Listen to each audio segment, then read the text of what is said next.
He smiled, only when I need peace. Which, apparently, is every day. Mind if I join your peace sometime? He raised an eyebrow, surprised but amused. You might regret asking that. I am very boring before 10 a.m. She grinned.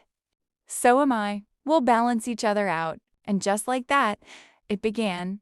Shared mornings. Quiet talks about books, music, and why office lights were so unflattering. Emma realized he wasn't distant.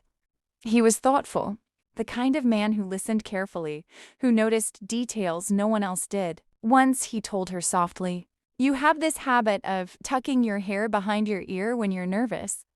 She froze. "You noticed that?" He looked at her with that faint, kind smile. "I notice a lot of things." 4.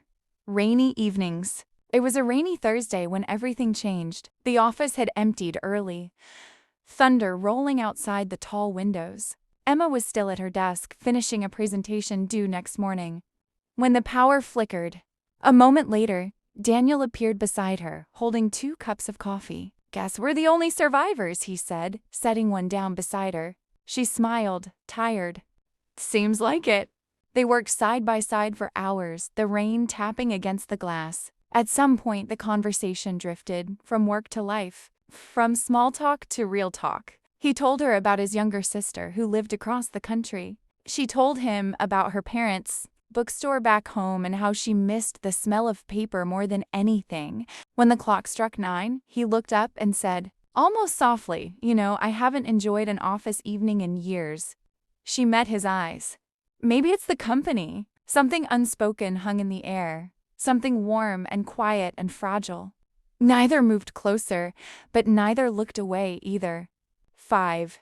Almost. The next morning, everyone was back, the rain gone, the city bright again. But something had shifted. Every glance, every accidental touch carried a spark now. Once, during a team meeting, his hand brushed hers under the table while passing a file. They both froze. For a second, it felt like the world narrowed down to that single point of contact. Later in the hallway, he said softly, about earlier. She cut him off with a gentle smile. "Don't worry, I know." And she did. Neither of them wanted to ruin what they had, the quiet comfort, the easy mornings. But still, the feeling grew. 6. The company gala.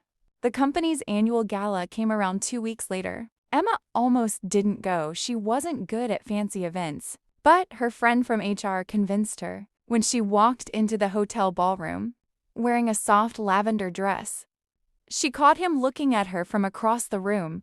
His usual calm expression faltered for a split second. Surprise, admiration, something deeper. "You clean up well," she teased when he approached. He chuckled.